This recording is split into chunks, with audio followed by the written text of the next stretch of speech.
All right. Howdy. Welcome to Steph's box. It's a lot roomier in here than I thought. Nice. Fuck yeah. Here with Thomas Stevens. Yo. Yeah, professional, nice guy. Not in the bad internet terminology, like genuinely nice guy. And reincarnation of the mythic Paul Bunyan. My God, I didn't know I had a bull. Where's my bull at? I want to pet it. Yeah. But yeah. Hey, Steph, thanks for having me. Yeah, totally. Can I borrow your shirt? Do you need it now? Because Yes. I'm not sure if we want to raise the rating on this. Oh, yeah, no, it's fine. Oh, okay, fine. Here we go. 3, 2, 1. Hello. Okay, you can put it back on. Oh, very well. I just wanted to demonstrate that you're the kind of guy that would seriously, like, literally give the shirt off your back. Oh, I thought you were trying to do some kind of strange voodoo ritual. Yeah, no, that's later in the show. Ah, yes, the blood sacrifice. Right. But no, seriously, thank you.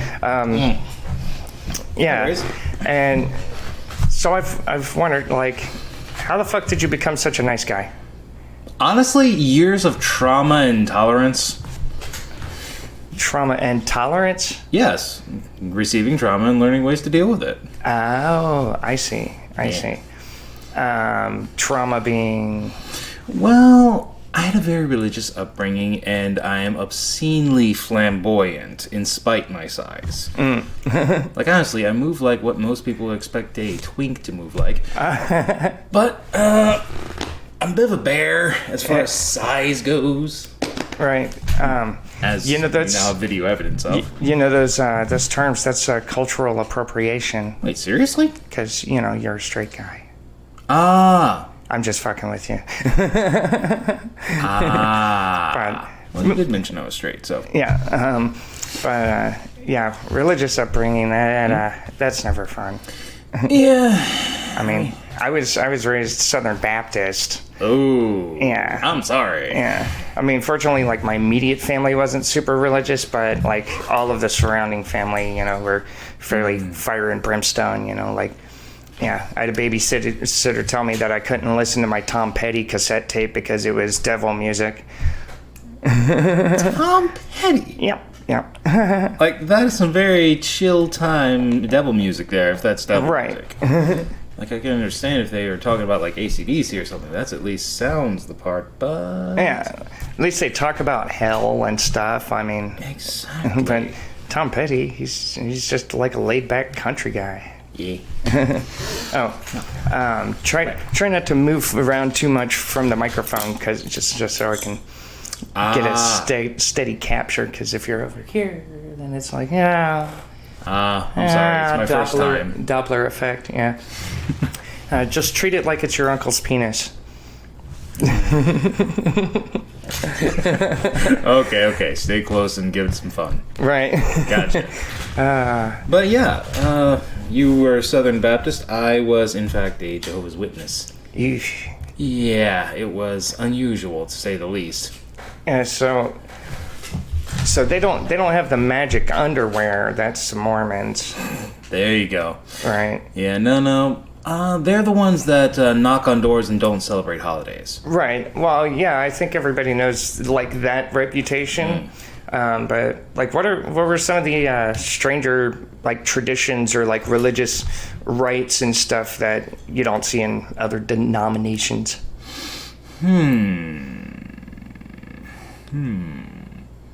Well, I suppose the weirdest thing I can think of off the top of my head would be the fact that they use the Jewish calendar. Like the old school Jewish calendar. Interesting. I didn't know that. Like, what's the difference, like, between that and the Gregorian calendar? It's got a little bit of difference in the length of, like, month period. And I'm saying that very loosely because it doesn't have months. It just has sections. Sections? Yeah, like how a month is like a section of a year. Sure. And honestly, I can't pronounce the name of what they call it. I have tried. I have failed miserably. I have disappointed my ancestors. Wait, you have Jewish ancestors? I thought I did, but that's a whole fun story there. Oh, really? Yeah. growing up, I actually thought that I was related to the Schuster family. It's actually a family line that descends directly from Auschwitz and Nazi Germany. So I thought I had a pretty cool heritage there.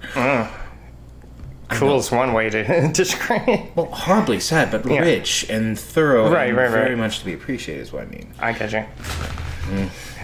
But turns out, thanks to ancestry test, I found out great-grandma paid the rent for a couple of months. And granddad came from it. Oh. So instead... Oh, I see. Yeah. Hooker baby. Oh, no, that's the worst part. She was married at the time. Oh. To great-granddad. Oh, shit. Well, great-granddad. Yeah. But yeah, turns out I'm actually Portuguese. Oh, wow. Yeah. That's interesting. Yeah. I've got some Portuguese, too. Ooh. Yeah. My God. great-great-granny was a gypsy Portuguese witch. Oh, that makes a lot of sense given you. No, it doesn't. I don't know what you're talking about. Don't look at me like that. It's okay, sweetie. I'm not a witch. I'm a bitch. There's a difference. Oh, yeah. Yeah. I always get those mixed up. Maybe that's just an offshoot of my dyslexia, but not important. The only spell I know is how to whittle down your self-esteem. No, I'm joking. Okay. Yeah. But yeah. So did you go around like doing things that you thought Jewish people would do? Like, were you trying to live true to that heritage and then find out that it wasn't?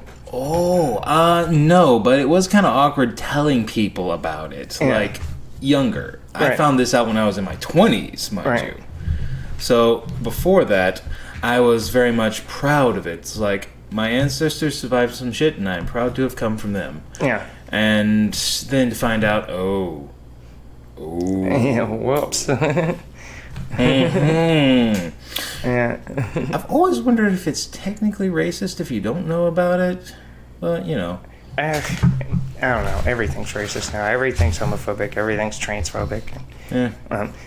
Speaking of, did I tell you the other day I got banned from a subreddit permanently for being a fascist transphobe?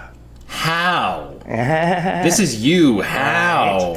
Right. Because I said the situation with Leah Thomas, the trans swimmer. I just pointed out that it's kind of a gray area. There's not like a clear-cut black or white solution. So maybe we should, maybe like reevaluate the qualifications and make sure that everybody feels like they're on a even playing field or a fair playing field. And it was like one of my most upvoted comments in like 11 years of Redditing. And then sense. And the mods hit me up like we don't promote transphobia here and blah blah blah. I'm like, I'm a trans woman, and I wasn't they were like, trans women don't have an unfair advantage in sports, and that's a fact. And I'm like, I didn't say that we did. I'm not saying that. I even have a joke where I talk about Caitlyn Jenner transitioning and then competing in a pro women's golf tournament, and then 5 years later running for governor of California and speaking out against trans women and saying trans women have an unfair advantage in women's sports. It's like, bitch, you didn't even win that tournament. But I forgot that joke actually. Yeah. But yeah, so super wokeness and but I replied to the moderator. I was like, whoa, okay, I think there might be a misunderstanding. See, I am a trans woman, and I wasn't trying to say that I'm against trans women in women's sports. I'm saying there needs to be more discussion and reasonable discourse and whatnot. There's not a black and white solution. And they responded, there absolutely is a black and white solution. Why don't you go watch more Fox News? And what else was it? Actually, I could just pull it up real quick because it's pretty ridiculous, and I kind of want to get your take too, because I would call you woke in the good way, as in just treat everybody how they want to be treated, and standing up for the little guy, and Thank you.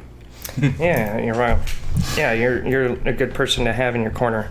All right, For more than size. Yeah. So okay, here we go. Yeah. Okay, so yeah, like I was like, yeah, I think there's been a misunderstanding, blah blah blah blah, and yeah, I was simply expressing that the issue is more nuanced than most people realize, and that I think the criteria for competition should be reevaluated. I think that's a fair and balanced perspective that's not intended to provoke hatred. And they replied, the issue isn't nuanced at all, not one little bit.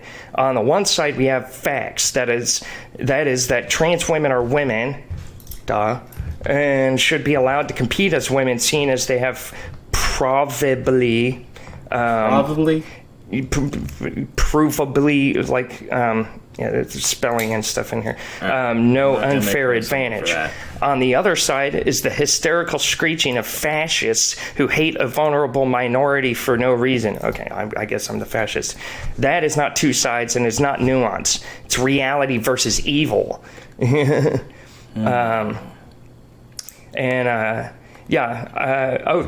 an update to this. I was like, are you serious? Like, did you miss the part about, me being trans? And also, like, I guess if I was going to use a label, I'd be more like an anarcho-socialist, like as left as you can go. Like, so Fox News ain't my bag, right?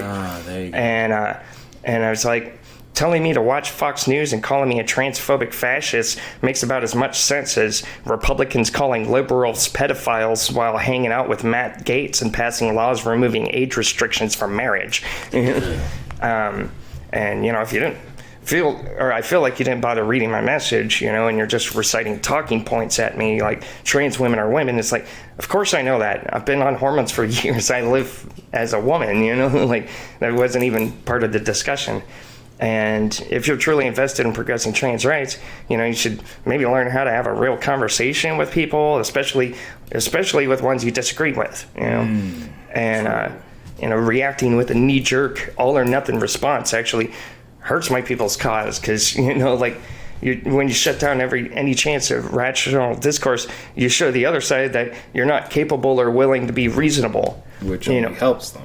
Right. Yeah, you're supplying conservatives with ammunition, because they'll say like, oh, well, these people are crazy, like they won't even talk about it, they're just like cancel you. And it's like, well, fuck, I don't want them to be right.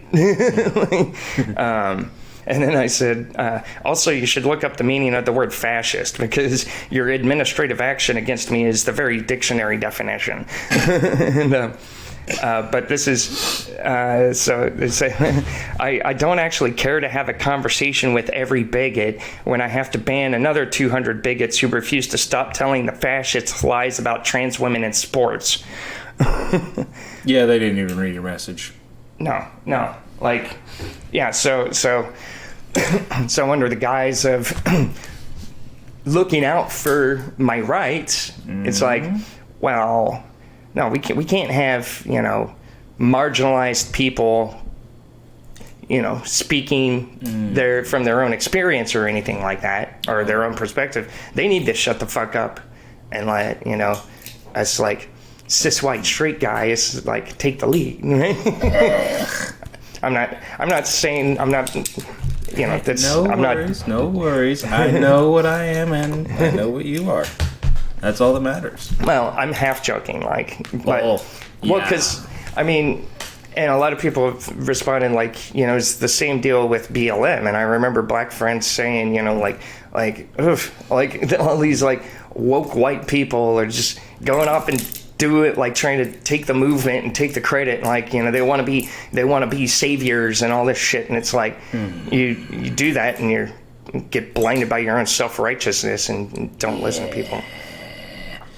Honestly, I did see some of that, but when I was marching with Black Lives Matter, like I noticed it was always the white guys who were out front screaming, "We can do this! No justice! Nope!" And in fact, it should have been this gentleman right here next to me who is actually living the problem. Right. Yeah. But honestly, it struck me as kind of idiotic.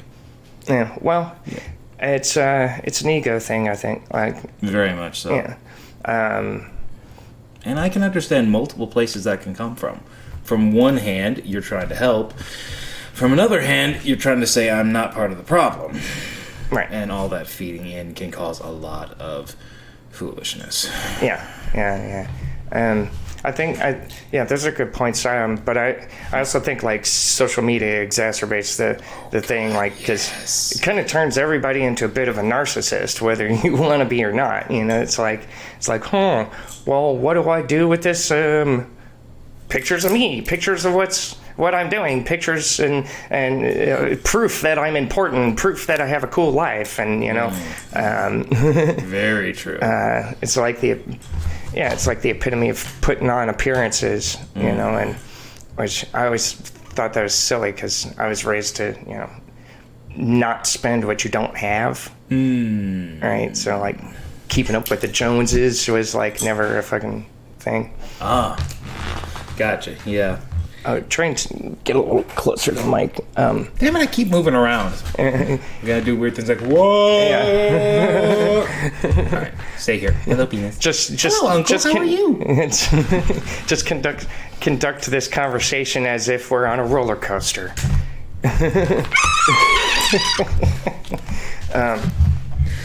Maybe a slow-moving one. Less screaming. Yeah. Maybe less screaming. Maybe, yeah. Yeah, you're known for screaming loudly for no apparent reason. Okay, I woke up once completely naked in a Denny's parking lot, and no one lets me forget it. Oh my God. Wait, did that really happen? A little bit. A little bit? Just a little bit. No shit. Okay, story time. Not completely naked. I was actually still wearing my underwear. Oh, okay. Thankfully. Yeah, don't want to give them any targets for the tasers. But yeah, this was one of the very rare occasions when I was actually having a very fun night. I was actually drinking, and I was out with friends. I wasn't going to be driving. For the record, sober most of the time. True. This year, I've had maybe a half a bottle's worth of alcohol this year. Wow. Half a bottle of what? Like, half a bottle of wine cooler or half a bottle of whiskey? Oh, I very much love my strong alcohol. Yeah. I like having a little something to get me going as opposed to a big something to get me going. Right. So, things I've drank this year, vodka, a little bit of tequila. The blood of virgins. No, I stopped drinking that. I think I've had one shot of whiskey, but that'd be it. Yeah. So okay. So this was a night where you were taking your epically low tolerance out on the town. Very much so. Yes. I don't know what happened to my friends. As far as I know, they made it home safe. We did have a designated driver, so he probably got everyone done. Yeah. I likely went running some point in the evening. I'm not even going to try and lie about this. I'm just having fun. Well, okay, so when you woke up, was there anybody around you? Like, and was it daytime or nighttime? Kind of the middle ground. Like, the sun was just starting to come up. Yeah. That's perfect. But, yeah.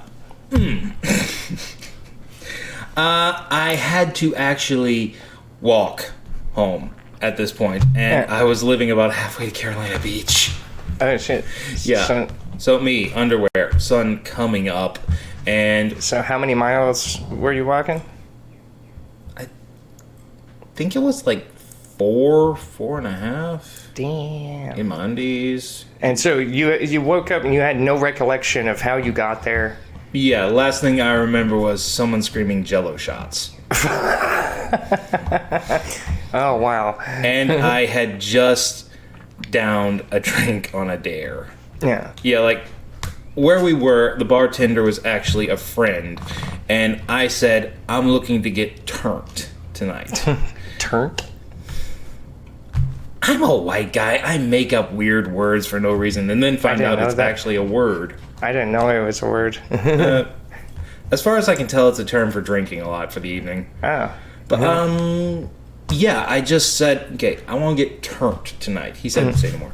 And then he just put down a cup, not a shot, a cup, like mug style. Well, that's the thing, because like you're deceptively large, right? Like you look like somebody that could just drink with your body weight, but I've seen you drink one apple cider and be like, yeah, party time. Yeah, I'm not even denying my lack of tolerance. But that's a good thing. But like, okay, so like you referred to the people that you were with as your friends, but they left you naked in the parking lot of a Waffle House? No. It was Denny's. Oh, Denny's. Sorry. Yeah. It actually was the one that used to be right over here. Oh, yeah. Yeah. No, like, did you chicken place now? Yeah. Did you? What did you say to them? Like, did you call them out for ditching you? Like, did you ask them what the hell happened? And yeah, I did. They had my clothes, my wallet, my phone, my keys. I was lucky who I was dating at the time was home. That got to be a little awkward. But, yeah, in any case, I called them out. They said, dude, we went looking for you. Like, they found my clothes, mind you. I didn't take these off in the bar. This was like a trail of breadcrumbs. Right. Oh, my God. That's Jack and Jill going... Wait, not Jack and Jill. Oh, God. Now I can't remember my nursery rhymes. Who was it that had the breadcrumb trail? Hansel and Gretel. Yeah. Yes. But, yeah. In any case, we talked about it. I found out that I had actually just in a beeline and wanted to go streaking. Oh. Which I failed at miserably because I still had undies. I didn't get to wiggle my willy in the wind. Isn't that the dream? I know. I work towards it every day. But yeah, that's how I woke up naked in a Denny's parking lot. Wow. What would your parents say about that? Probably, damn, that's my boy! Well, so, well, I thought, going back to the Jehovah's Witness thing, like, what are their views on alcohol and, like, public nudity or nudity in general? Very much no on the public nudity. Like, that's kind of an absolute no. As far as drinking, it's the personal choice of each witness whether or not they even want to. Mm-hmm. There's the obvious age restrictions of whatever country you're in and whatever alcoholic restrictions of said country as well. Right. Oh, jeez. I do apologize. Gesundheit. Yes, indeed. Thank you very much. It was quite appreciated. But, yeah. Getting drunk and making a little bit of a fool of yourself, they refer to the scripture that says wine is a ridiculer and those being led astray by it are... I really wish I remembered how to say this properly.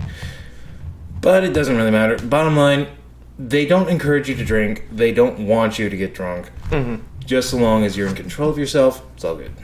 Right. So... And obviously don't do it and operate heavy machinery. So put away the vibrator. Yeah. Oh, shit. Thanks for that image. I was just thinking of like a vibrator you have to like kickstart like a motorcycle. Oh, best kind. Yeah, I wonder, would that be an upward motion or a forward motion? I don't know. Anyways, so I want to know more about this. I don't know a whole lot about Jehovah's Witnesses, but from one of the things I understand, they don't believe everybody, they don't even believe all Christians will go to heaven or even all Jehovah's Witnesses will go to heaven. True. The belief on that is God has specific people that he anoints. There's about 144,000 of them that he will choose. Wow. It's not a lot of people considering the history of the earth. Oh, God, no. Not even for one generation. That's not a lot. Yeah. Yeah. As far as everyone else, For them, their belief is God will remake the Earth. Not like whole other planet over here and this one gets nuked, but more so take this one, abolish any and all governments made by mankind. Because to them, that's what all of this is just us proving we can't do it ourselves. What he's going to do, according to them, is just get rid of the pollution, the toxic behaviors, anything, everything, all of the hatred of different people and different races, cultures, anything. All of it vanishes, and we all worship him on Earth while being immortal. Well, Me. most of that deal sounds pretty good, but Not so much. Apparently, in all of this, people who are in fact trans or gay or what's the other one? What is the other one? Neurodivergent. Yes. Yeah, they're just gone. Oh, fun. Yeah. I don't know if that means they're, let's say, reprogrammed or just vanish. Yeah. But as far as I can remember on it. Yeah. Well, that's okay. My paradise looks a little different than theirs anyway, so I wouldn't want to dampen their party or lack of, and Let them often have their fun. they can go fuck off themselves. But okay, so back to the 144,000 chosen. How does one know if they've been chosen? Like, do they get like the golden ticket, like Willy Wonka style, or? I would assume so. I wasn't chosen. Did you know anybody that claimed to be? I met one person. And damn it, what was it? Oh yeah, I remember. He basically just said that God let him know. Like, I forget the full details on what he said, but it all boiled down to God told me. And everybody just buys it, or there's no like dispute or contest, or like it's not like how the Dalai Lama goes around the world, interviewing these special children to find his reincarnation, or not the Dalai Lama, but his high priest, or you know what I mean. One of the guys in the robes. Yes, Yeah. of the holy men. Yeah, there's a King of the Hill episode where Bobby Hill was tested. I'm sorry, but that's kind of brilliant. Oh, what was even more brilliant was like all the evidence pointed to him being the reincarnation of the Dalai Lama, but he turned it down for a girl. Damn it, Bobby, I'll tell you what, turning down Dalai Lama position for some poo-tang? Damn it, Bobby, I told you not to wear that apron outside. But Dad, we had a guy that wanted his steak well done. Such a weird voice. Yeah, I know. I have a lot of trouble getting those. Okay, so everybody around like did he get like special treatment? Did people like what? He was revered, honestly. No shit. Yeah, like, one of the things that they'll do, they're the governing body, is they will travel to different congregations, pick them, like, weeks, months, sometimes years in advance. And one of the families in the congregation that has proven they truly believe and has given enough to show that they believe in the message, they will be chosen to have him stay at their house. Oh, It's apparently an honor. right. Yes, come to my house, eat all of my food, rest, make weird advances towards my daughter if you are so inclined. Right. Well, I mean, the Bible's full of that. I mean, like, God, yes. who is it that gave up his daughters to be, like, raped by an entire village instead of, like, so that they could protect these strangers who were angels, but just, in disguise, or... I believe that was Lot. That's... Yes, Sodom and Gomorrah. Yeah, there we go. Yeah. So Jehovah's Witnesses do use the same Bible and just interpret it differently? Yeah, like they brought it up to modern day English, but it is the same Bible. King James. Yes. Oh.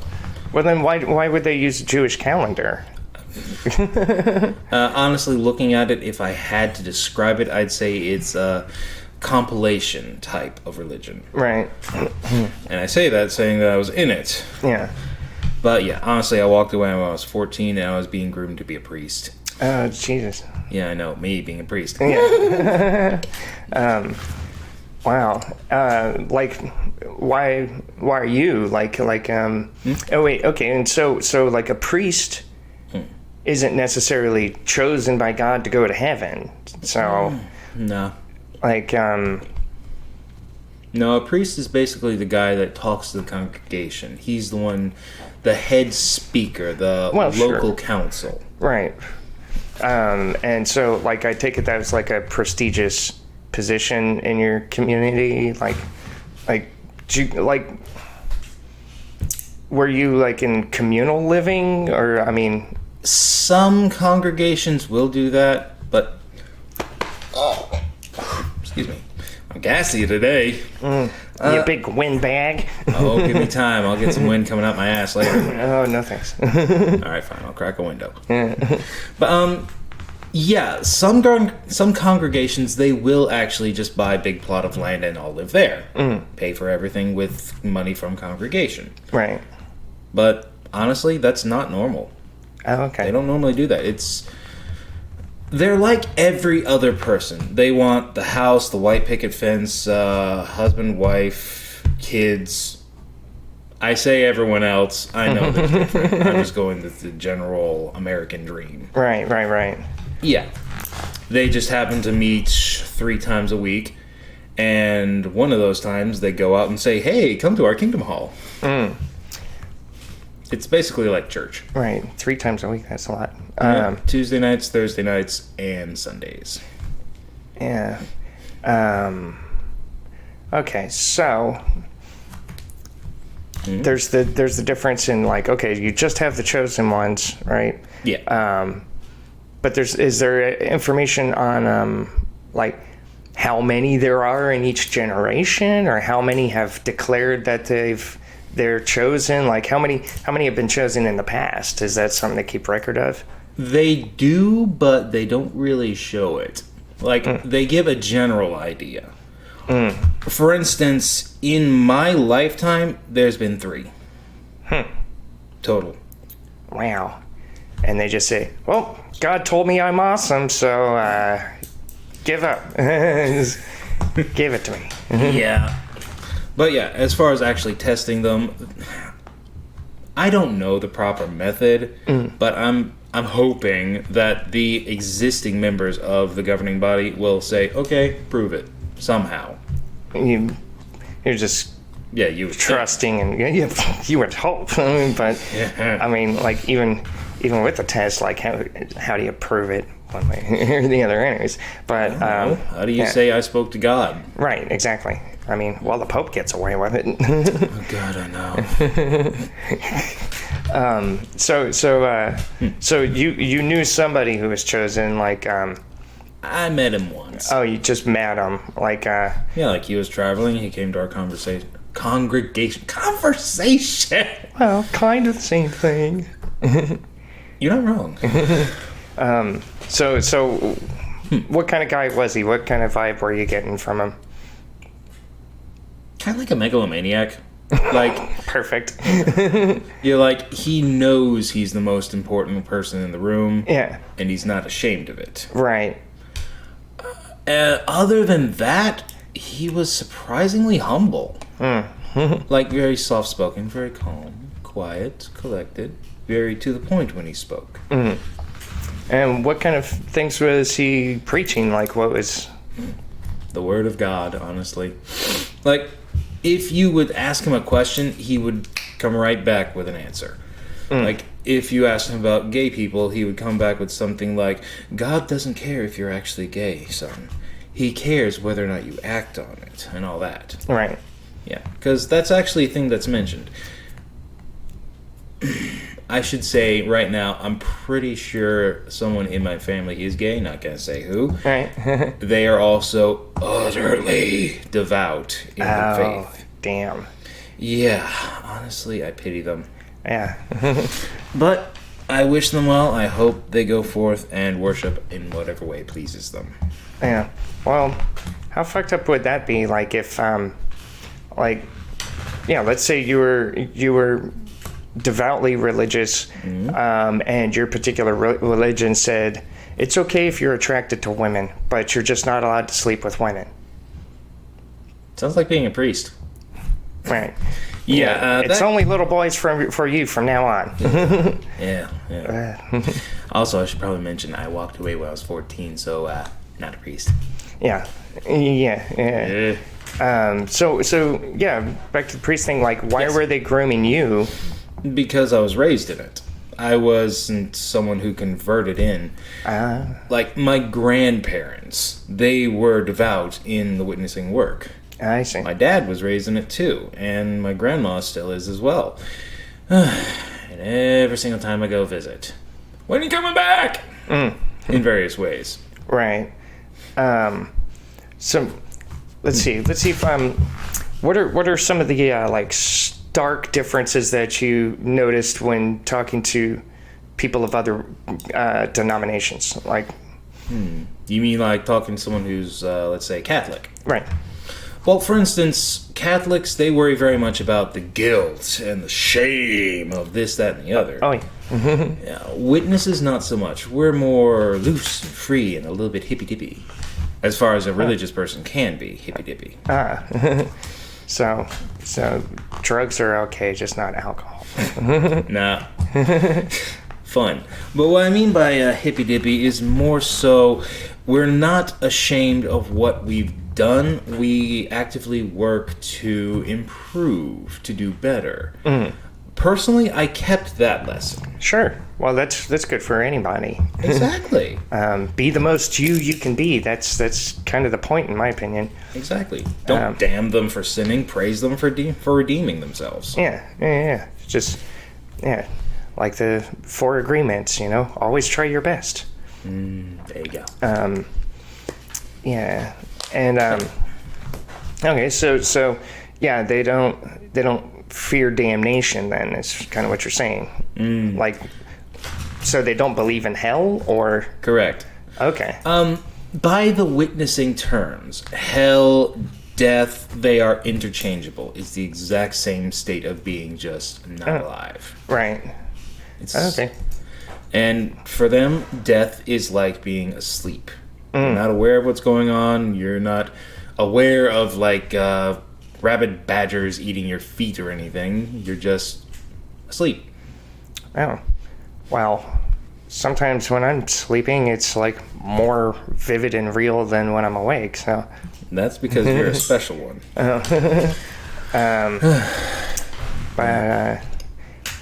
Okay. So... Yeah, so they don't have the guilt, they don't have hell. They do have resurrection. Okay, so they believe in the resurrection, and what about the Trinity? The Trinity, you mean the Father, the Son, and the Holy Spirit? To a point. They do not believe it is, in fact, the Trinity. They believe that God and Jesus are separate, and the Holy Spirit is the power that they use. Like the thing, like the Force. Oh, right. That actually makes more sense than the other explanations I've heard of it. Hey, even a broken clock's right twice a day. Okay, but so let's talk about what are some of the more like extreme things that give the Jehovah's Witnesses a bad rap, because some people would call them a cult. Well, honestly, all religion is a cult in some degree. Sure, yeah. But, yeah, things that give a bad name. Honestly, the easiest one I can think of is not swearing allegiance to any country. Oh, sovereign citizens. Exactly, yes. Like, for instance, me. I do not know the words to the national anthem. I do not know the Pledge of Allegiance. I can pick out the music for it, but that's it. Yeah. Never once said it, never once knew it. It's just pageantry. You don't need it to be American. Yeah, I know. I'm just stating something. You just need to have been here before Europeans showed up. No? I must confess, you are more American than me. Oh, dude, I'm just fucking around. Yeah, like, we're taught from birth I also noticed I keep using we're and there interchangeably here. Yeah. It's weird. Still got some ties. Honestly, yeah. I still got a few links up here to it. So, yeah, you were saying. But yeah, taught from birth, do not swear allegiance to any sovereign nation at all. Your only allegiance is to God. Huh. And, all right, so... You know, getting that early indoctrination in. Yeah. So in that regard, does that mean that they believe that the laws shouldn't apply to them? This is where the term "when in Rome, do as the Romans do" comes into play. For instance, they live in any individual country, so they obey the laws of that country. Right. Okay. Let's see. What other ones can you think of? Like, what's their perspective on sex in general? Never even once before marriage, and masturbation is way out the window. Oh, so yeah. So similar to Catholics in that regard. Like I said, it's kind of like a compilation religion. Yeah. Missionary only. Yeah. Even blowjobs are iffy. Yeah. Which is bad because blowjobs are a lot of fun. Yeah, I think most people would agree. Yeah, so. But, yeah. Fuck. I'm getting stuck on jokes and now I've got to be serious. Oh. But yeah, sex only for the purpose of reproduction. Right. Yeah, so condoms, no. Birth control, no. Fun, no. Yeah, basically. You're supposed to go immediately afterwards of squirt. Wow. And yeah, that sounds like a laugh riot. Where do I sign up? You know? Utterly, it's quite the hoot. Yeah. Yay. Sweet honey, that was amazing. How do women fit into the like social hierarchy, and how are they seen? It changes, actually. Like, this is kind of a weird thing about it. For each household, it changes. Like, sometimes the woman is in fact fully in charge of the household. Finances, breadwinner, husband stays at home, takes care of the kids. Well, that's progressive of them. I will grant you that. Unfortunately, though, most of the time it is the standard nuclear version where, mom stays home, doesn't work if she doesn't have to, takes care of the kids, raises the kids, teaches the kids, indoctrinates the kids. Mm-hmm. Basically, mom is baby raiser and factory. Right. That's the standard. And not allowed to enjoy it. God, I know. Like, seriously, let's get some fun going on here. Pass out the wands. Are they allowed to become priests? No, they are allowed to become ministers, though. Yeah. Right. Oh, excuse me 1 second. I just got a text message. Something's going on. Uh-oh. Yeah, I know. Don't worry. It vibrates my butt every single time. Huh. Today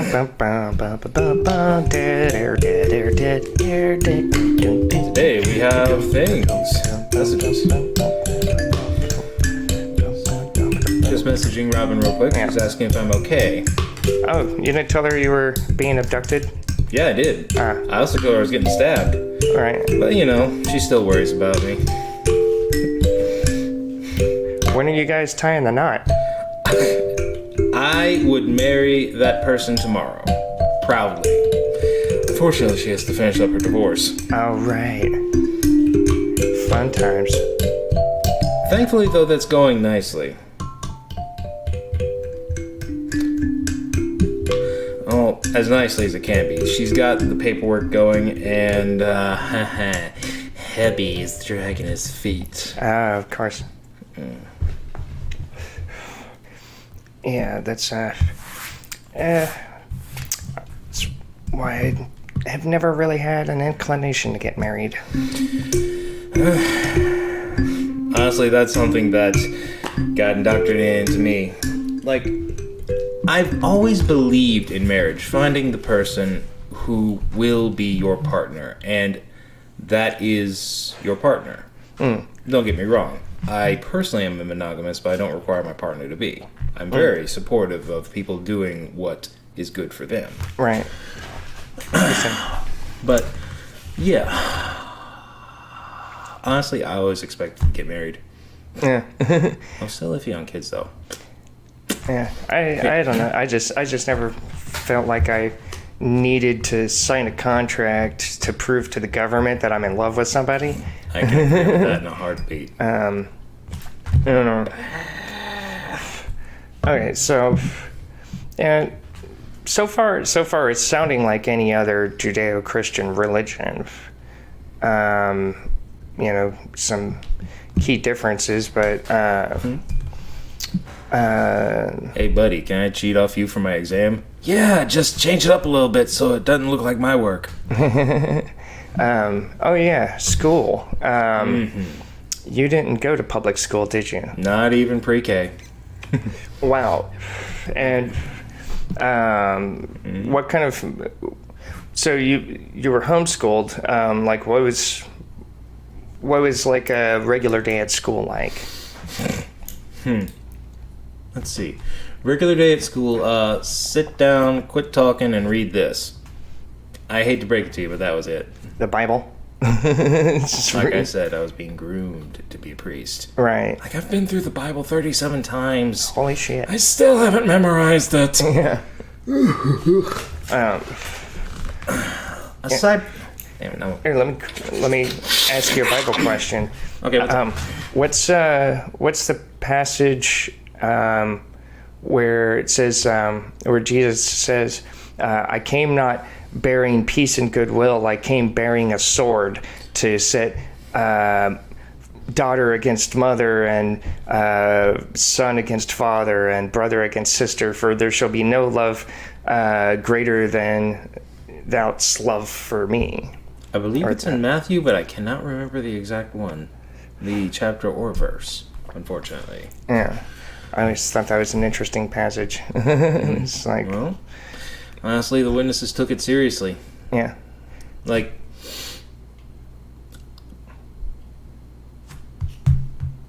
Alright, yeah, I got it sort of formulated now. They do support people who will, in fact, ostracize family members just because they're not... Witnesses. Okay, so sort of like Scientology in that regard. Unfortunately so. Yeah, that's a pretty culty thing to do, like, isolate, disconnect. Yeah. Masturbation. Yeah. Thing I brought up earlier. Punishment for that is, being shunned. Basically, nobody in the faith will talk to you if you are, in fact, ostracized. So just masturbating once and you're out for good. Well, you can redeem yourself. I don't know how because I never got caught. Oh, wow. Oh, so many close calls. Jeez.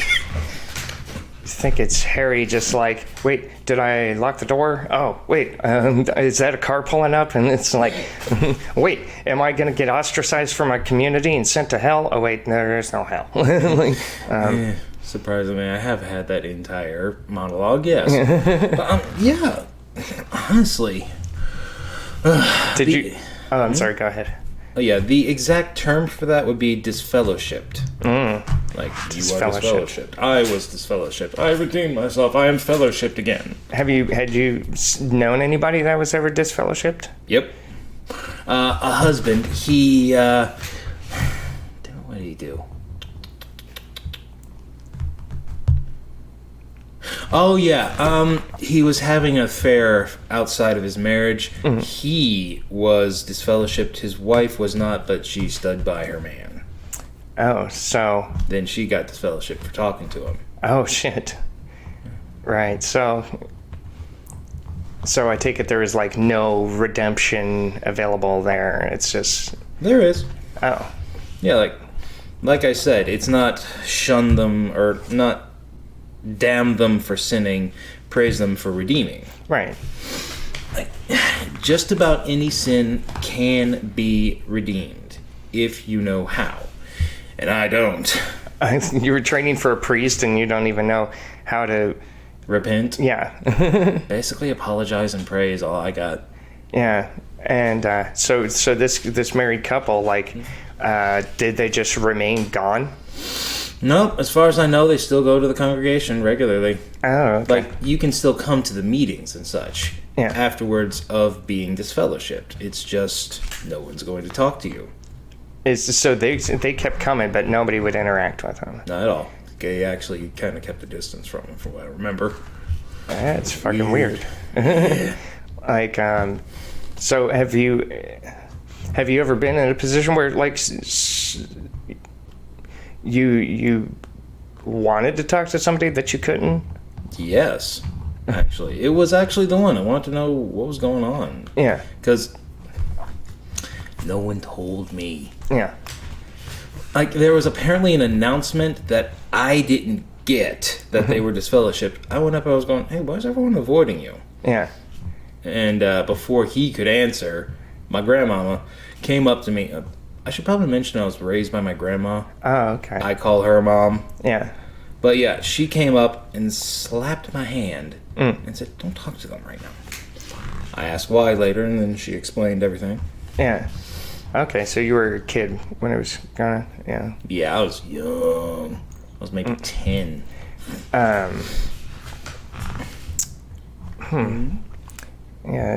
That's, so that's a culty thing. What about, right, yeah, about the education thing. Have you noticed that not having like a public school education, like, has that affected your life? Very much so. Like, it's weird. Being educated at home, I was forced to focus on biblical training. Right. But in addition to that, we had a very nice bookcase that was very well stocked on various topics. So I had to physically go to said bookcase and just pull down stuff that was way above my reading level and just kind of try and understand and go, hey, Auntie, what's this say? Okay, now what does it mean? Okay, so what's the blood for? And this, that, and the other. Yeah. Yeah, because one of the things I focused on was just medical training. I wanted to be able to stitch myself up if I got hurt. Right. It was weird. So there was no guided learning at all? Not really. Like, we had to take CAT tests when we were homeschooled because first generation of mom's kids, they were public school stuff. They got into drugs and drinking. Second generation, they were still in public school when first one got into drugs and drinking, and then I came along. Mm-hmm. All of us at that point were pulled out of public school. Oh.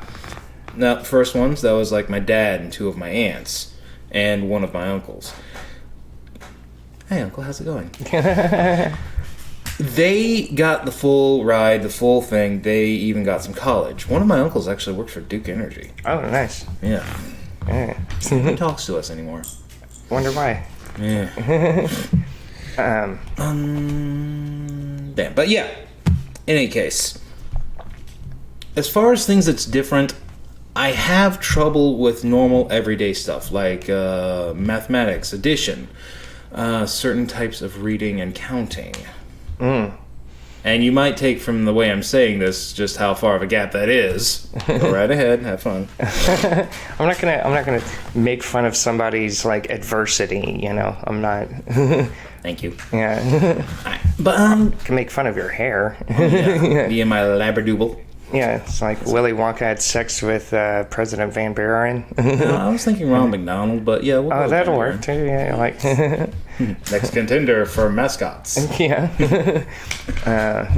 Yeah, like I was surprised to find out that you found out you weren't Jewish because you know you've got the fro. You know. It was kind of a strong contender saying yes, I am. Yeah. Because actually I might have an old picture of myself. Hold on. So, let's see. Let me see. Where did you go? Reading, writing, arithmetic, like it's just...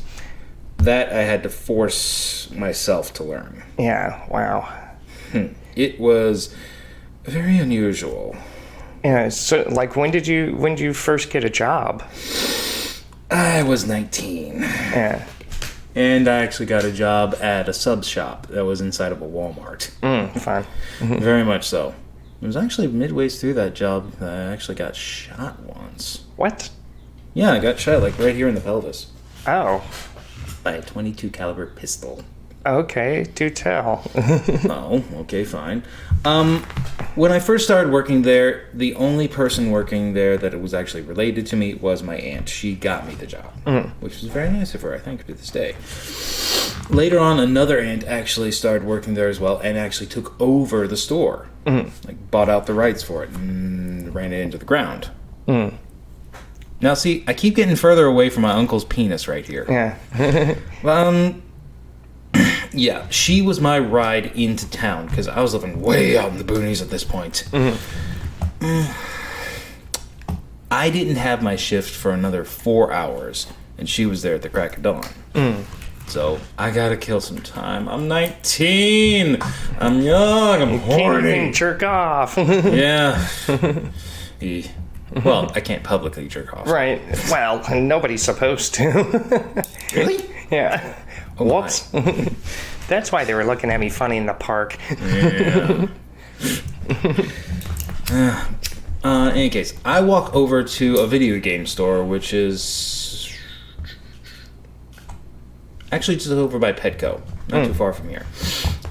I realize I've taken too long, I gotta run back, and I know about a shortcut to get there. So I cut behind a couple of buildings, go through some trees, and have to pass a dumpster. Behind said dumpster is some homeless guy. Hey. I don't know how he got a pistol, but he did. Yeah, he put that thing in my face. Jesus. Yep, demanded money, so I just pulled out my wallet and kind of acted like I was going to give it to him, faked being scared and all this, which I was a bit freaked out, I'll admit. I mean, hell, gun in face, I'm freaky. Yeah.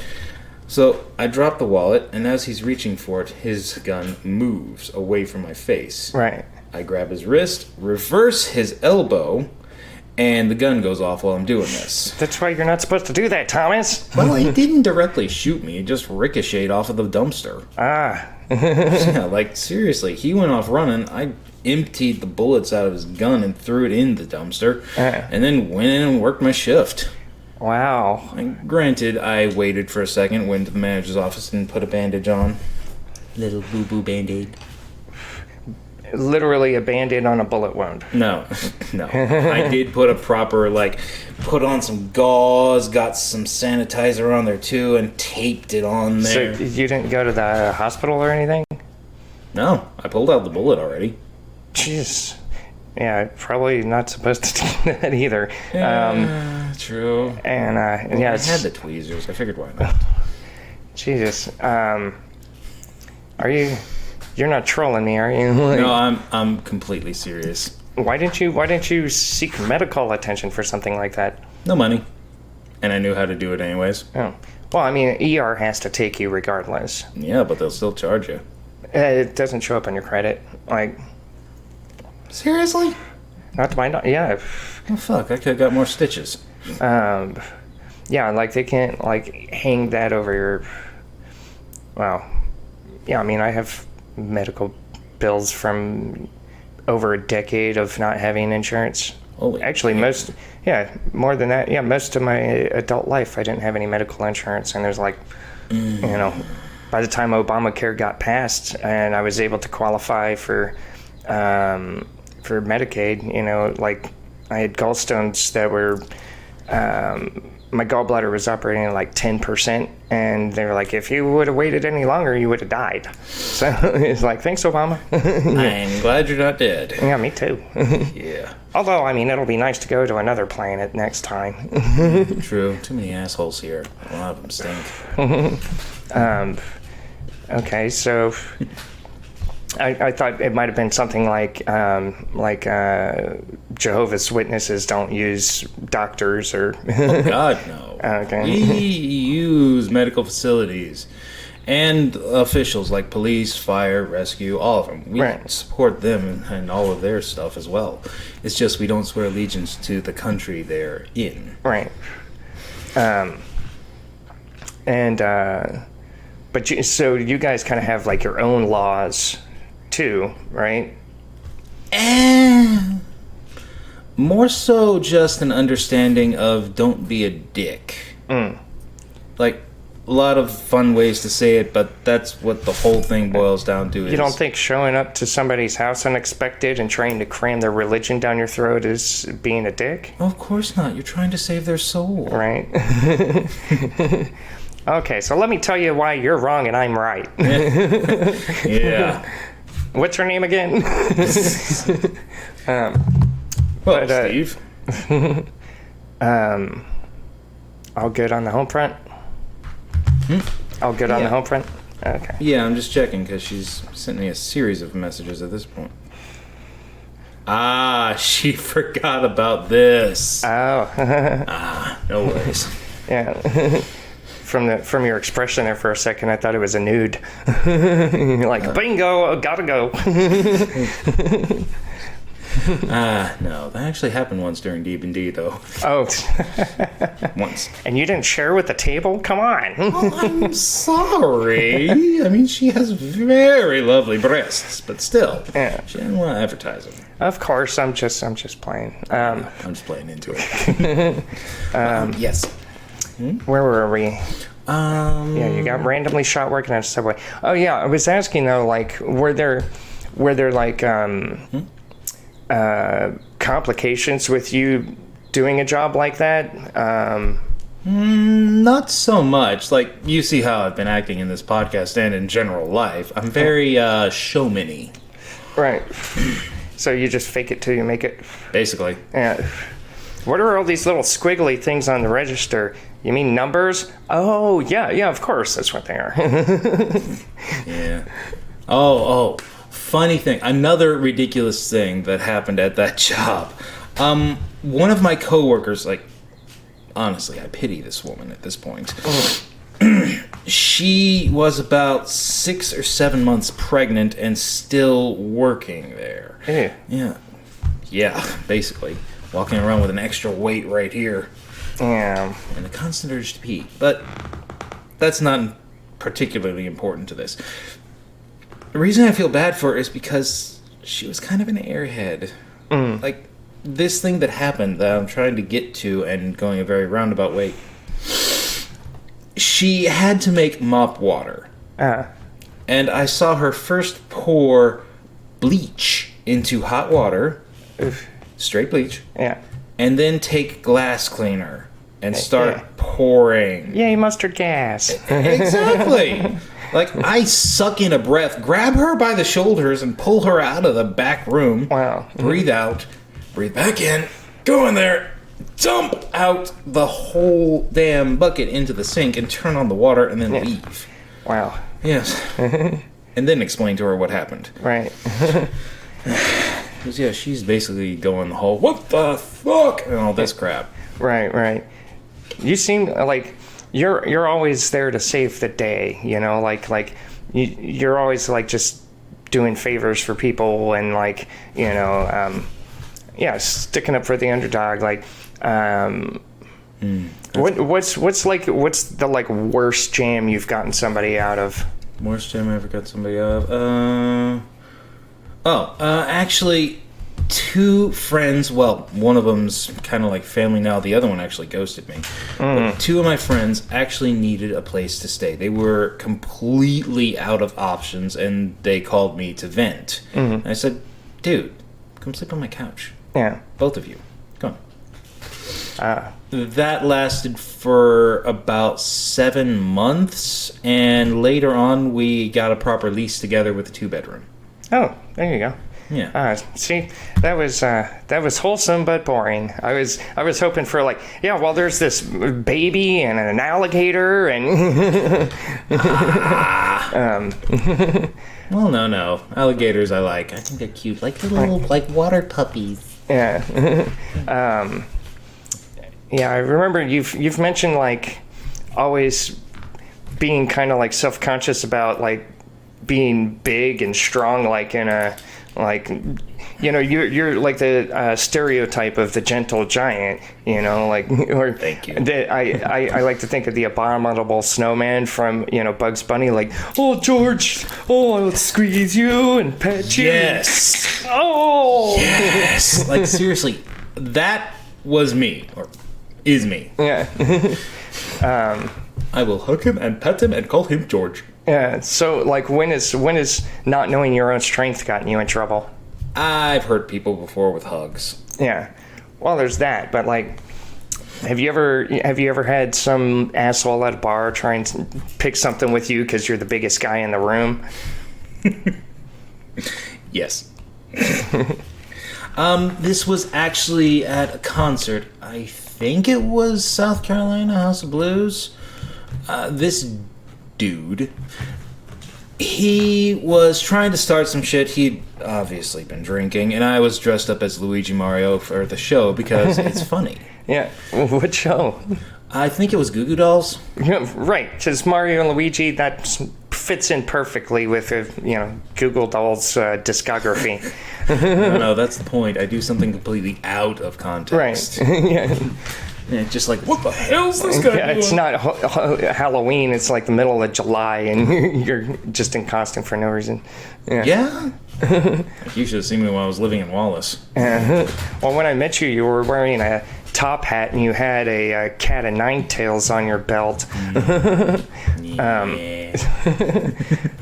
Okay, so drunk guy at a Goo Goo Dolls concert. Yes, me, Luigi Mario, him, drunken asshole. He's trying to pick a fight with me. He's calling me all kinds of slurs, making fun of my height, the size of my penis, the classics. Right. In any case, eventually he does throw hands. He actually hits me. I pick him up and throw his ass over the bar. Oh, shit. Yeah, the bartender got mad at me. Thankfully, though, I was quick enough to say, he's paying for those liquor bottles. Yeah. And then leave. Yeah. Or is this like a big guy? No! He was 5'4", and he looked like he weighed maybe $170. Oh. 5'4", at that height, that's a hate crime, isn't it? Yeah, going after little people. Well, no, it sounds like a Napoleon complex. Short guys have something to prove, have to be a badass, and it's like... And I've never agreed with that. Hell, someone's short, big deal. Yeah. That's like saying someone's fat, they've got to prove they're skinny. Yeah. Well... Good point. Yeah, so... I'm just seeing you throw somebody over a bar. It sounds like a movie. I may have grunted angeredly. Kind of like a gorilla just... That little tee. Yes. Tee. Tee ogre. Oh, man. So yeah, did you do that while you were still a Jehovah's Witness? What do they think about violence? Is violence justifiable? Is it eye for an eye, or is it turn the other cheek? No, they believe that God said unto man, vengeance is mine. Oh. Yeah, basically leave it be, let God sort it out. Right. Sort of like the karma brush off. Yes. Absolute pacifism. Right. Oh, okay. Yeah, so if you happen to know a Jehovah's Witness, they're not going to kill you in your sleep on purpose. On purpose. Well, so, out of all of this stuff, coming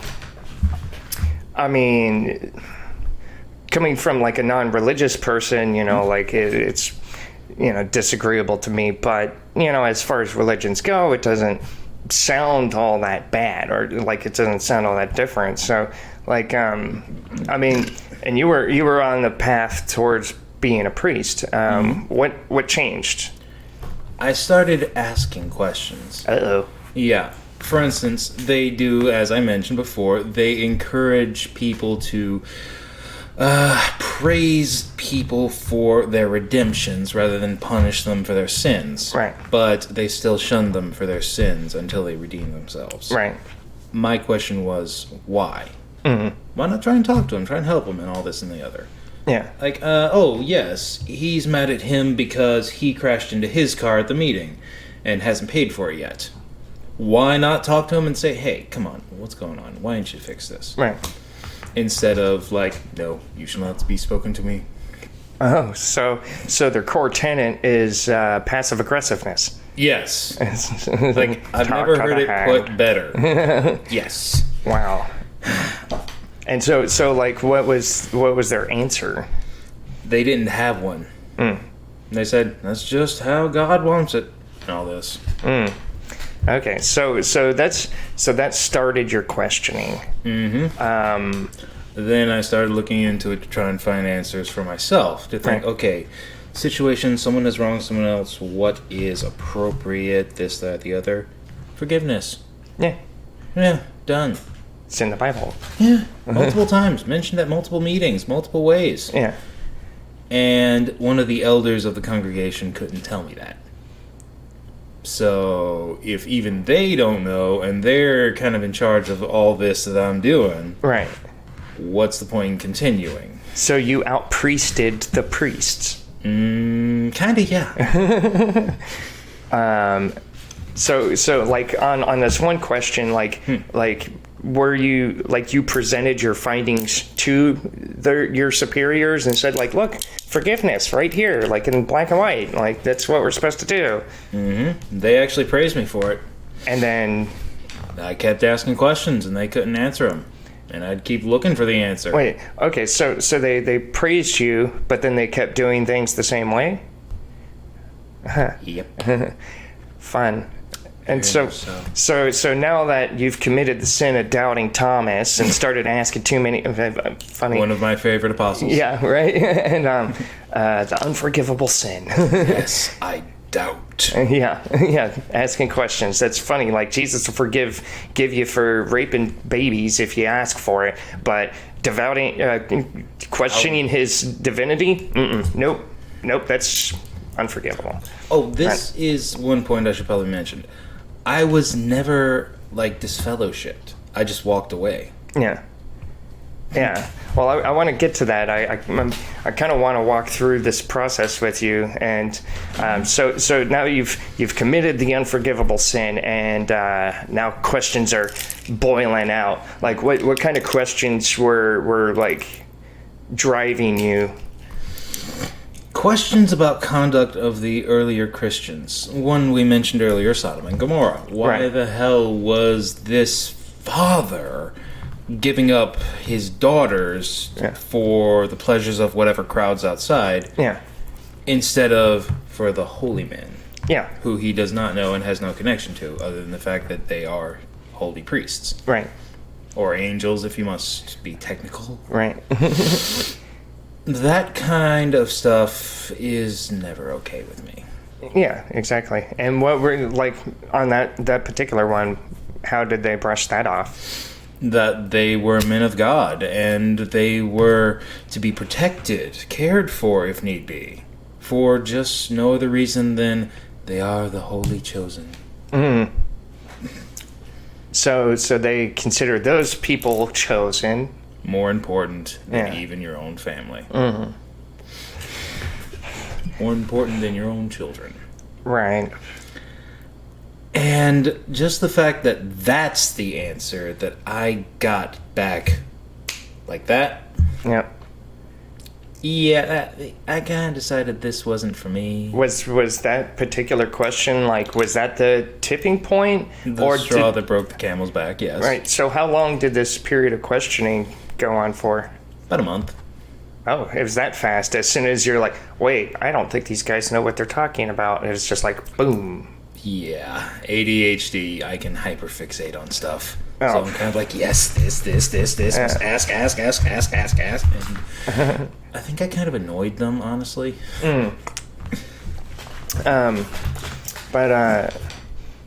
Okay, so the how was it like separating from the church? Jarring, honestly. Mostly with my family members who were still in it. Right. Like, within a few days of me actually announcing to first my private family, that I was no longer a witness and chose to walk away and not do it anymore. One of my uncles said he didn't trust me anymore. Never given him any reason besides this. Don't trust him. Right. Wow. Mind you, most of my family is perfectly fine with it. They're like, okay, you've chosen your path. Go ahead, enjoy. Still family. Whoa, they didn't disfellowship you? Like they didn't refuse to talk to you? Nope. Oh. So if you leave of your own volition, then that doesn't apply. Correct. But if you want to stay, you have to put up with being shunned. Yep. Oh. It's weird. It's religion. There's always weird loopholes. Yeah. A hole in the sheet. Yes. So, like, what about the rest of your community? They try and convert me back every time they see me. I have distanced myself from all of them. Right. Okay. So, I guess, like, I'll just be blunt, because like this is taking an unexpected road. Turn. Yeah. Well, because when I first found out that you were a Jehovah's Witness, you didn't put it that way. You said you were raised by a cult. Yeah, that's a completely separate detail. Okay, so there were two different ones. Okay, so let's get into that. Like, how? If you insist. Yeah, Okay. I'm brimming with curiosity. My God, I already told you the story. Well, it's been a long time, and see now I thought they were intertwined. Oh no, they're completely separate. Like, only reason this cult existed at all was because my grandfather was a complete and utter sociopathic narcissist. Oh, fun. Yeah, and he wanted to find an easy way to make money. Oh. Yeah, like, seriously, my immediate family, my grandmother, my aunts, my uncle, and not the uncle I've discontinued being family with, who is still devout in Jehovah's Witnessing faith. They were not connected to this at all. As far as I know, they have no clue it even existed. Oh, wow. And I don't know how he managed that. But so this grandfather, my direct blood grandfather. right? Publicly, he was Jehovah's Witness. No. Oh. Publicly, he was a pot-smoking hippie. Oh. Like, very much, you would look at this man, talk to him, and expect him to give you the shirt off his back. Right. Privately, separate story. I see. But yeah. Wait. So how'd you get involved in the cult if you were training to be a priest? My dad died. Oh shit. Yeah. Sorry. It's okay. Like, this actually happened when I was 9. My dad, lovely man, wonderful person, kinder than me. Huh. Find that hard to believe. You'd have to meet him to know, but yeah. In any case, he turned to drugs and alcohol to manage his undiagnosed bipolar disorder. Ah. Yeah, this was 80s, 90s. I know how that goes. Yeah. Honestly, I'm not surprised. Yeah. So, yeah, he's self-medicating one night and goes out to get beer. He's got a friend in the car with him, and he rolls his pickup truck and hits a tree with it. Mark's still on the tree, too. Died instantly from the crash. Silver linings. Yeah, I will happily welcome his death being painless. Yeah. In any case, after that, Granddad starts coming around again, and he's looking for a new heir, because Dad walked away. Oh. Like, this was apparently something my dad was offered. I see. And next in the genetic line, all that fun. Right. And so you were 9 when Granddad approaches you with this? Sort of. Really, the story was I was going fishing and getting to know my granddad. That was the story. What happened was he started teaching me, grooming me, making it so I would be very indoctrinated and want to take over the cult. after him. I don't know why he wants to continue, but he wants it to, apparently. Okay, so this is just wild. Like, you're being indoctrinated simultaneously by two different forces. It was very unusual. Very Yeah, I would say. strange. To be Okay, honest. so you've got the Jehovah's Witnesses. What were like the beliefs of this cult? Like, what was the name of the cult? The Church of the Seven Sins of Man. It's based loosely off of Catholicism. I don't know if it's still around. I hope it's dead. Yeah.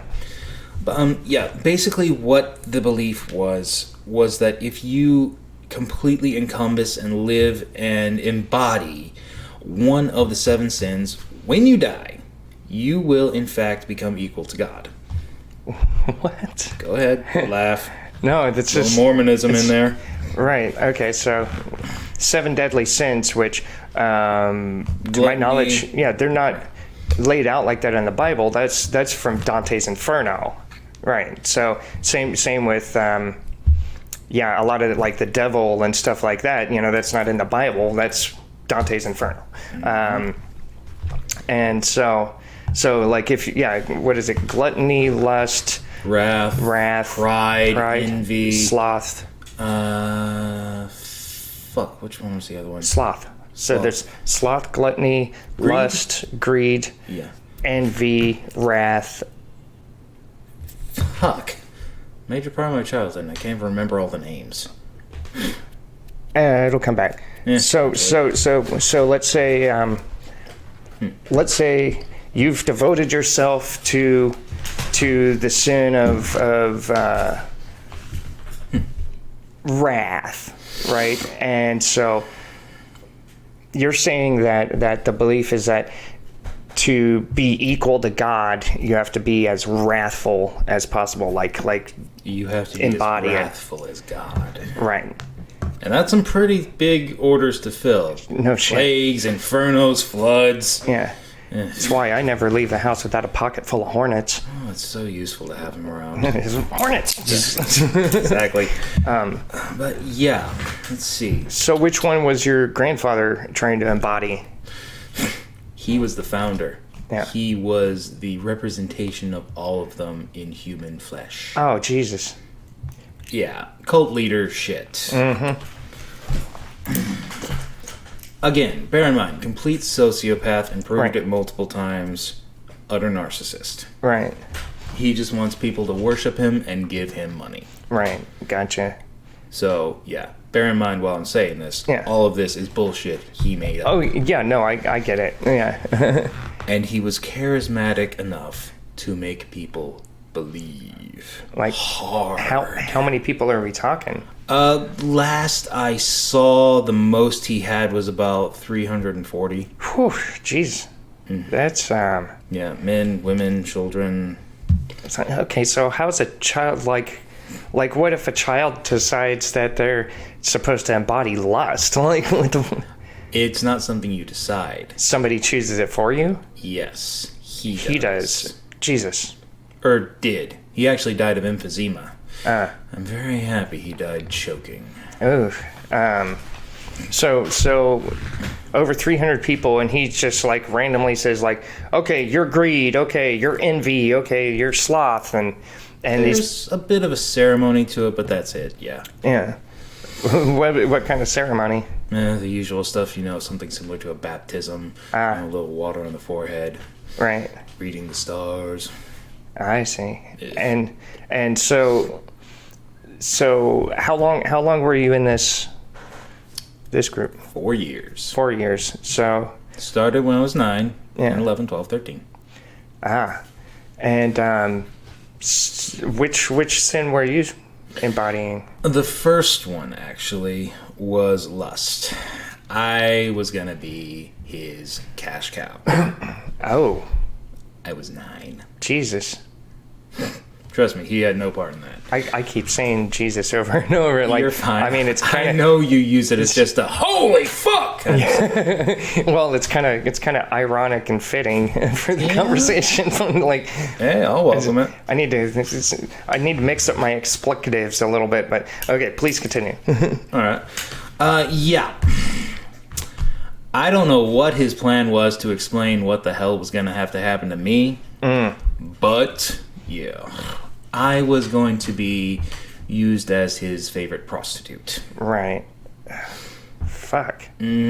For 2 years in a very academic setting. Like, I was amazed at how classroom-esque this was. More so than your homeschooling. God, yes. This is about my only reference I have for a classroom. Oh, shit. Yeah. Wow. Hey, can't help how we were raised. Yeah, no, of course not. Yeah. In any case, yes. I was special in the sense that I was being saved. After ceremony and indoctrination into the house, I was to be sold at a very high price. Wow, of course. Yeah. But so what were you learning in this classroom? Every single method that was possible for me to perform to give pleasure. No shit. Yeah. Like, so watching people fuck? Sort of. The teacher himself would choose someone from the house, whatever age group or whatever, to use as a sort of mannequin. He would be the one doing the fucking. Wow. Yeah. I've got some fucked up shit in my past, I know. Yeah. No, I mean, I'm not judging. I'm just, Thank you. yeah, I'm just wrapping my head around it. And so, like, I mean, you know, like I found, you know, my parents' porno when I was like maybe like 8 or 9 years old, and it was like, you know, kind of hardcore, and it's like, oh, this is cool, you know. But I can't imagine what it would be like, you know, being there in person, like forced to watch and participate, and like Being given tips. Remember to use your tongue, though. do you have to take notes? Like, how were you tested? Honestly, we weren't tested. We were instructed. Yeah, it's wild. But, yeah, in any case, that continues for about 2 years. Finally, it's time. I'm about to be inducted into the house. I believe I told you this part in great detail about how I was put in a room. I don't remember the specifics. Want me to go over 'em? Yes, please. Alright, well, I was put in a room, you know, house. It was actually a house that belonged to one of his followers, like an old farmhouse type deal. It was way back in the woods, too. In any case, I was put in a room and told to wait. Someone would come for me. Those walls were not very thick. I could hear everything going on around me, above me, and beneath me. You would be amazed at how many different ways someone can scream no. Oof. And how many revolting ways someone can enjoy that. Jesus. So about this time I'm deciding I don't want to be here. I gotta get away. I gotta run. I gotta scream. I gotta fight. I gotta do something. Only thing I could think to do was get to my granddad and hope he listens as I beg. So I think, what can I do? Probably gonna sell me to a guy. Surprisingly, lust was very popular with the guys. There were some women who partook, but mostly the men. They sold me to this older guy. He looked like he was in his 60s.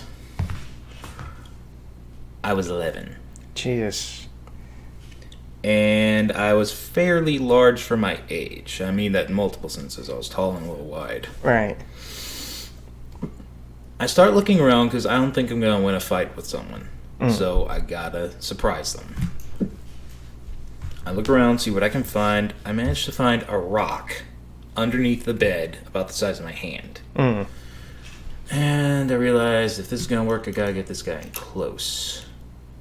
So I start undressing. I make a weird kind of nest thing with my clothing. Face away from the door and wait. It creaks opened. And sometimes I still feel those hands on my back. So I try and compose myself.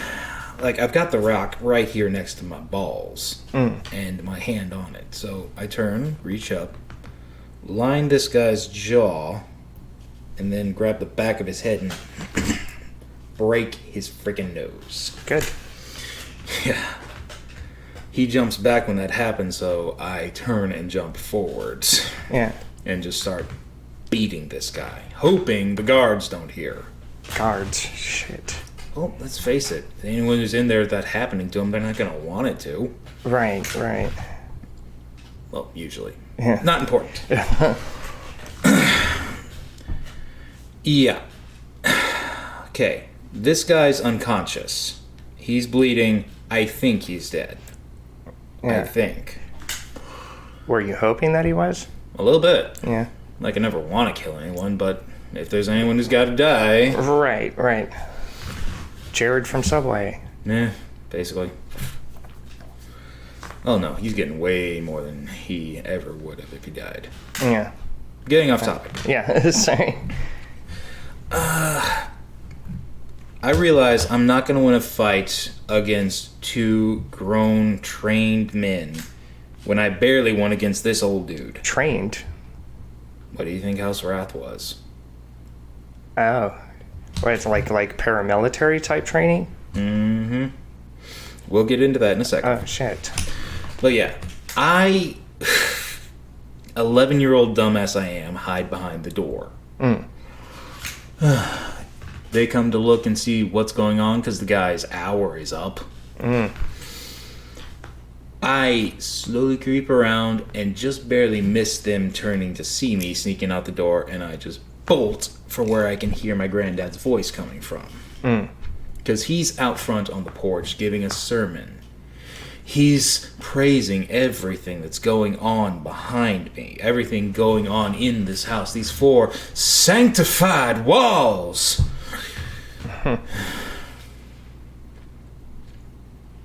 I'm completely naked doing this. And I run up and grab hold of his robes, and I'm bawling. I'm openly weeping and begging him not to let this happen. And he's looking at me deadpan, not concerned at all about the tears, just wondering why I'm here. Kind of look. Anyways, the guards come around, kind of kneel. Excuse me. And they have to explain what's going on. I did hear one of them say the guy was still alive. Yeah. Needs to go see a medic. Eventually, the way my granddad justifies the fact that this didn't happen was that was God's will. He had made a mistake. He had placed me, in the wrong house. He put me in House Wrath after that. Oh. Because he had seen Smashy. Yeah. It's the only thing he could really do. Yeah. But yeah. 2 more years go by, and... So you can move to House Wrath, and so what are they grooming you for there? To be a soldier. An enforcer. My job is to deal with any threats to the faith in House Wrath. You know, guard duty, hunting duty, disposal duty, torture. I'm instructed in every single method of causing pain and death for the next 2 years. Wow. All of this for being fun camping trips. Yeah. Yeah, I don't know how the hell my family didn't know. But to this day, I've kept it away from them.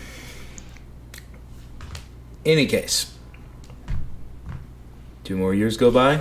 It's time to fully indoctrinate me into the house. I have to take my first blood. So through the training part, like, was it like a classroom setting, like This the was House more of like... Lust, or Sort of. This was more like gym. You know, get in there, wrestle a bit, fight. Instruction on how to properly shove things under fingernails to cause pain. the classics. Right. And like during this, like, was there ever any talk of like who the enemy was? That's the weird part, the really freaky part. There was no actual enemy. It's just that you are going to be a god. And people seem to flock to that for some reason. Yeah, I wonder what that could be. Honestly, he was taking advantage of a bunch of stupid people, using belief to turn them into whatever he needed. Right. So did they do like the whole like sleep deprivation, malnourishment, overwork, like sermons all the time over and over, and like the standard Jim Jones recipe? Or For the extreme members, yes. For the ones that wanted to really give themselves. And of course, anyone who's in the houses that are a little more problematic for humanity and living in human species. If they wanted to dehumanize you, they did that sort of stuff. If they wanted you to be someone who could go out in the world and do whatever they needed, they didn't. I see. Huh. Yeah. I guess. So yeah, well, 2 years in House of Wrath now, and I'm there on initiation day. I have to kill someone who has turned their back on the faith. Incidentally, you want to know what they did with the bodies? Because there were some people who doubted. What did they do? They had barbecues. Ooh. With ground beef. Long pig. I remember going into the kitchen one time because I wanted a sandwich and seeing a hand on the counter. Jesus. Holy shit. Yeah. So, is it cannibalism if I don't know I'm eating human? Accidental cannibalism? Yeah, accidental cannibalism. We can call it that. Yeah. Alright, there we go. Yeah, nobody would blame you for anything that you did when you were a little kid, being indoctrinated, Yeah, I was just hanging out with my grandpa. Yeah. Which, mind you, I did question why we did all these things, why all of this was. Yeah. He backhanded me pretty goddamn hard, like I spat blood from this hit. If. And told me never to ask that again. So, a little bit of a different response than the Jehovah's Witnesses. Yeah, a little bit. Yeah, for them, if you were not in the faith anymore, you were not allowed to leave Wait, it. okay, so how do these timelines... I'm trying to Coincide? make sense. Yeah, so are you like part-time Jehovah's Witness, part-time cult of the Church of the Seven Sins? May as well just call it Grandpa Cult. Yeah. But, sort of. Like, bear in mind, the Jehovah's Witness stuff, that was me just listening to my grandmother, the woman who raised me, Mom. Right. That was her religion. That was the family I'm with regularly.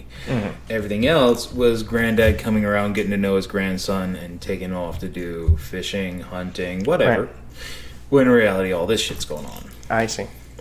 Okay. And I am, let's say, told not to talk about this with Grandma. Right. So like you're in House of Wrath, and like what's going through your mind? Are you I mean, I'm sure you're relieved that you're not in the other house anymore, but is it like something that you're into, like this is grandpa time, and like I get to play soldiers, and No.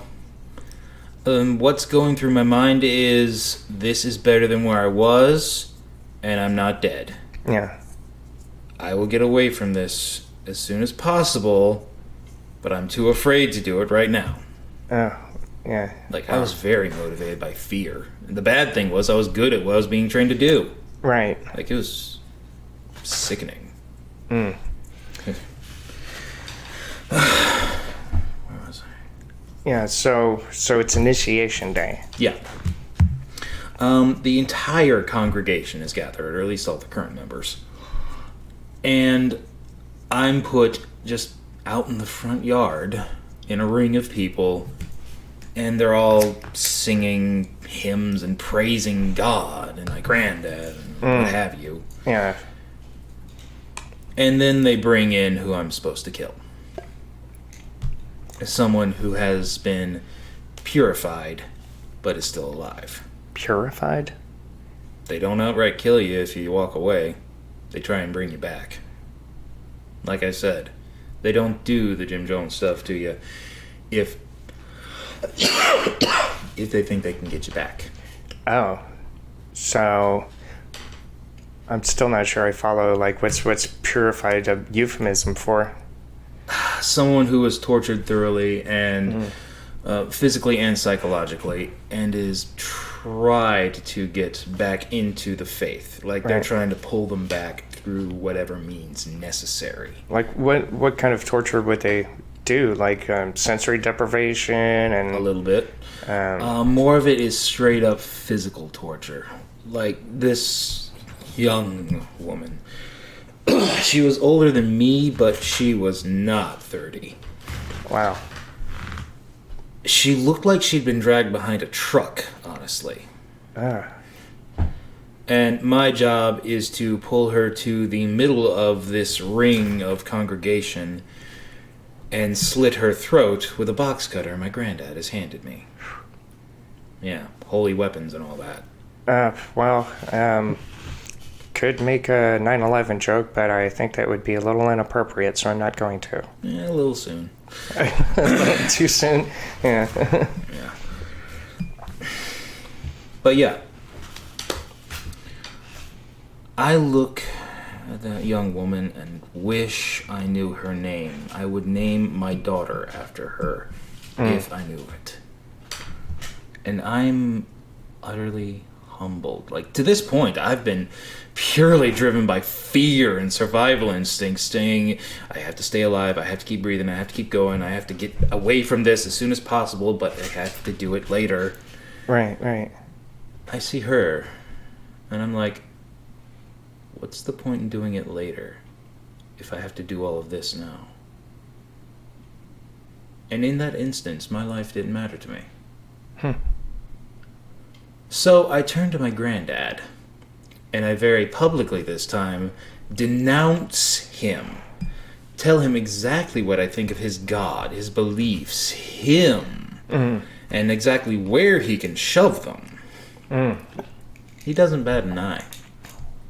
I keep going and laying into his ass for about a minute, I think. I don't know, it's kind of foggy now. And there were people around? Like the Crowd's dead silent at this point. there's a whole crowd gathered. Yeah, the whole congregation's there, I told you. They are literally the ring. Wow. So approximately like 300 people. Plenty of people. Like, yeah. I know I'm signing my death warrant. I am going to die today. Shit. Yeah. He starts giving orders. 4 members of House Wrath, some of his enforcers, his, let's say, honor guard, just to give it a good title. They don't need a good title. I know, it's just easier to separate. How about asshole guard? I like that. Asshole guard. Yeah. Okay. Yeah, the asshole guard. They are told, first, kill the woman. Second, grab me. One of them grabs me. The other one holds up the woman while my granddad cuts her throat.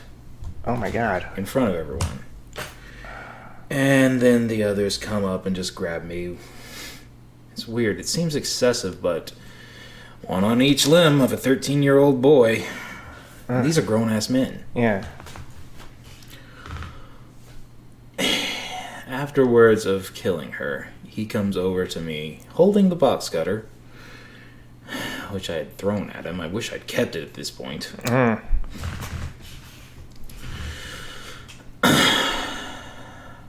They're holding me flat on the ground, with my belly up. He comes, cuts open my shirt, says to me, will you denounce your sinful ways and come back to us? Tell him no. He drags the razor right here. Says it again. Will you denounce your sinful ways and return to us? Tell him no again. The fourth time he asks, I spit in his eye. I have a quiet little laugh about that before he drags the razor from here to here.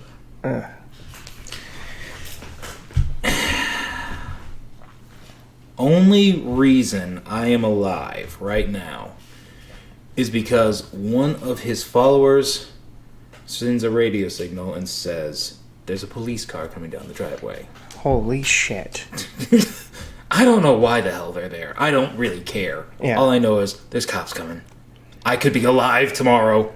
Yeah. I just gotta do this right. Now, I quickly realize this ain't one of his goons because he starts giving some quick orders. Like goons, you mean like he had cops in his pocket? How the hell you think he kept from getting caught? No shit. Hey, more than 300 people earning money and giving it to you. You got some cash to throw around. Where was this at? This was in Pender County. No shit. Pender County, North Carolina. Wow. Yeah, I don't know if he set up cells elsewhere. I don't know if there's anything left of this cult. I don't know if it died with him or if it kept going with someone else. I don't know. Right. All I know is there's a cop car coming down the driveway, which is fairly long, so he's got a second. He tells one of the guys holding me to just get rid of the body. Tells another guy to pick me up and carry me to the shed out back. And tells the other two to just start beating the shit out of each other to explain the blood. I think he's setting this up to be some kind of discovered Fight Club scenario. In any case, I realize this could still get me dead. So I'm playing up the dead. I'm acting like I'm barely even moving, even though this hurts like hell and I'm bleeding out. As I get closer to the tool shed, I have an idea. I start acting like I'm begging for my life and such, and I'm waiting until I get to the door frame. I managed to get there, and I managed to get my shoulder up against the door frame and my hands up near this guy's face. So I put my hands up there on his face, shoved backwards with my shoulder and forwards with my elbows, and smashed the back of his skull into the other side of the door frame.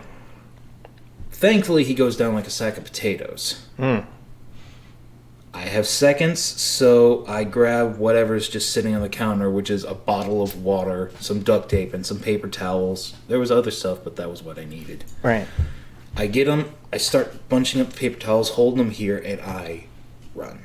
Because all of this is surrounded by woodland, and I have been in these woods for years. Yeah. So I know my way around. Right. I run and try to stop the bleeding until eventually I just have to stop, do proper bandages, and I'm very thankful I grabbed the duct tape to do that. Yeah. I read those medical books. Yeah. Duct tape, paper towels, drink the water, maybe clean a bit. I do the only thing I can think of, and I go home. He's kept this from him this far. I think maybe I've got a chance. I get home, no one's there. Apparently they all went to town and were just out and about shopping while all this was going on by the time I get there. Right. They think I'm with Granddad fishing, so they don't expect me back. When they do eventually get back, I have had time to change, bandage myself up nicely, and put on a good pair of PJs. I had like a onesie or something at the time. I imagine you still have a onesie. I do actually. It looks like a kangaroo. That's so perfect. Thank you. But yeah. To this day, I still have never seen him nor visited his gravesite or any of his members. I don't know what happened, but I never saw anything in the newspaper, never heard anything about town or any rumors or anything. Wow. On one occasion when I was like 17 at the time, snuck back to the farmhouse. It was literally abandoned. Really? Yeah. Like, it didn't look like anyone had been there in a few years. Oh, that's crazy. It was never really in good condition in the first place, but still, nothing. Huh. So I assume the cult either moved or everyone just gave up. Interesting. But yeah, I still got a few scars left from it, but they've faded a lot. Well, I mean, sure this other scars are worse. Like I said, lots of trauma and learning to deal with it. It's interesting. I've noticed like the nicest people tend to have like the most fucked up trajectory in their past. There's something about adversity that brings out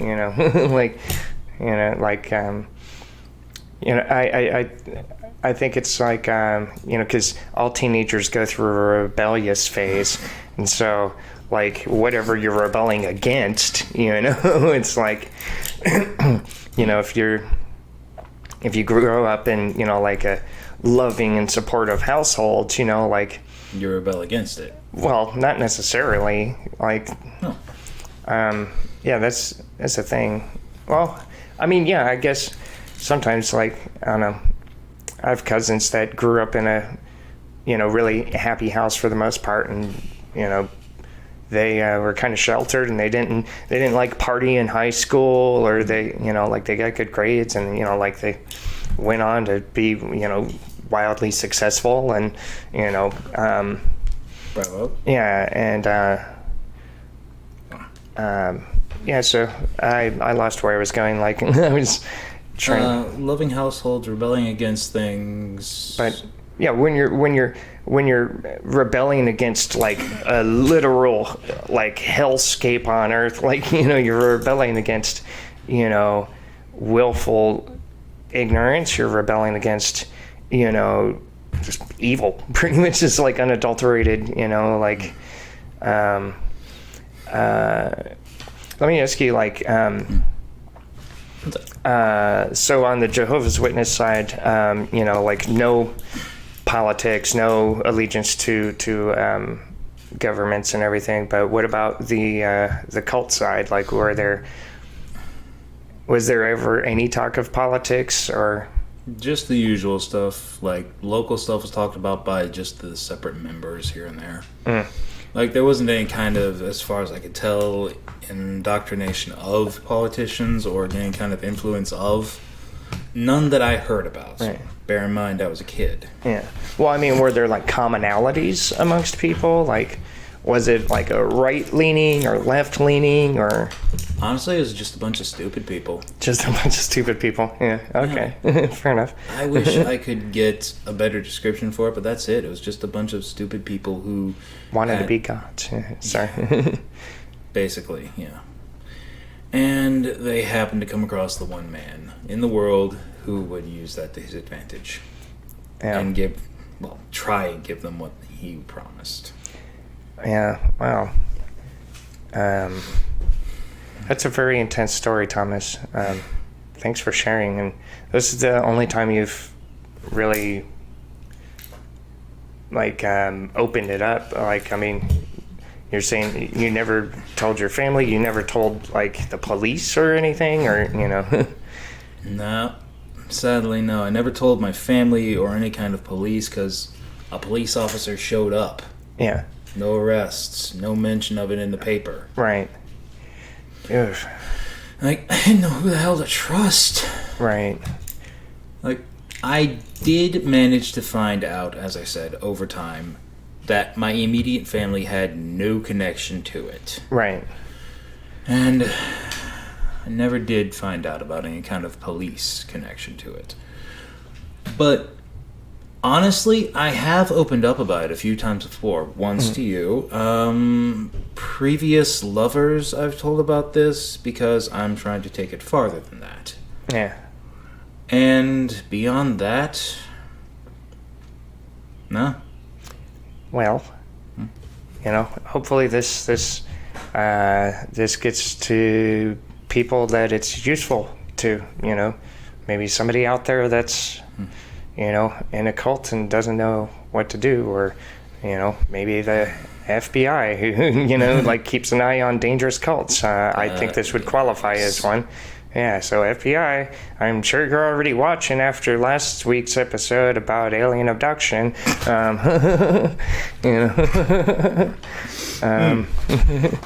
Yeah, well, they do have to keep track of the aliens.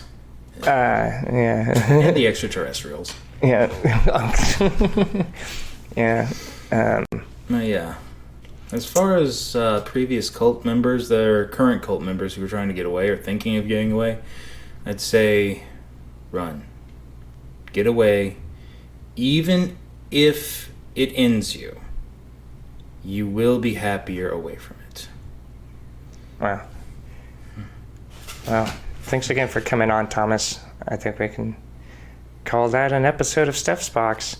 Sorry, it got a bit darker. Hey, I asked, didn't I? Yeah. True. I mean, well, okay. Let's try and end on a lighter note. How do you think these experiences have shaped you as a person? They've warped my perception of the world a good bit, I will admit that. But not in a bad way, simply because of, me forcing myself to see every side of it. I've been able to identify people who are up to no good, let's say. Someone who's trying to do this, that, or the other to random people. Sociopaths, Yes. Psychopaths, yeah. I can identify them, thankfully. Same here. I kind of hunt them. I keep an eye on them and warn people away. By hunt I mean like yeah, exactly, like just flag them like like no feelings here, opportunists, no feelings. Well, take advantage. Yeah. But yeah, other than that, let's see. Fuck, how has it shaped me, worldviews? It made me kinder. Like, I heard it said once by someone else who went through other stuff. I am who I am, not because of how I was raised, but in spite of it. Right. Yeah, totally. Yeah. And well, you keep being the nicest person I know, Thomas. I'll try. Yeah. All right, man. Thank you so much. No worries. I know I'm giving you a hug in a second. Oh, yeah, for sure. All right.